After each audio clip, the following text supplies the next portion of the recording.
In this exercise demo, we are going to go over the prone scap retraction.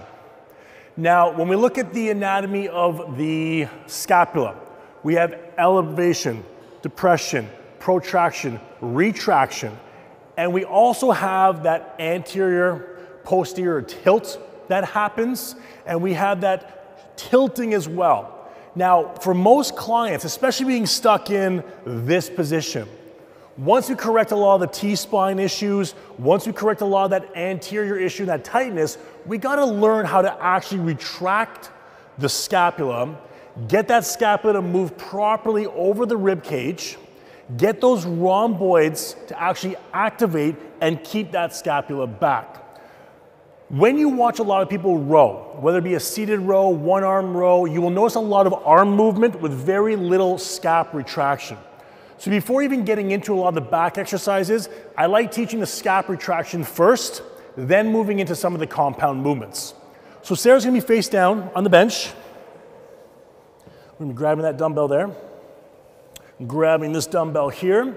Now in this position, we're gonna have the dumbbells directly underneath the shoulders.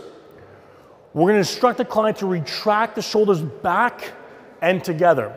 So commonly, we're gonna do this the wrong way first, Sarah. Commonly, what people will do is retract with the upper traps. Go ahead, this motion here. We don't want that. We want those scapulas to come down and together.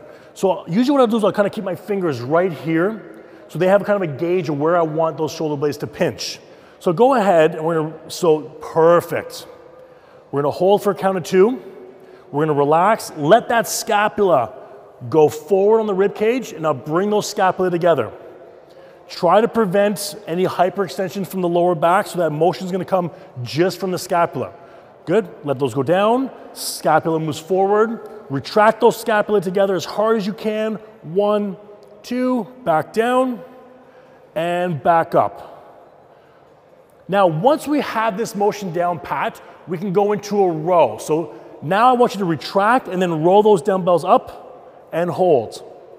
Come down, let those shoulder blades protract forward, retract and row at the same time. This is the way a seated row should look with dumbbells. If you have a hard time doing that with clients, and do me a favor, just do a row without the retraction. Just bring the elbows up, both of them. So you will see very little retraction through here. That's very common. Next time you're at the gym, watch people do their rows and see how much they're just using their arms. Integrate that retraction with that row. The first thing you do is the retraction first. Once the client is used to that, you can now integrate retraction into row.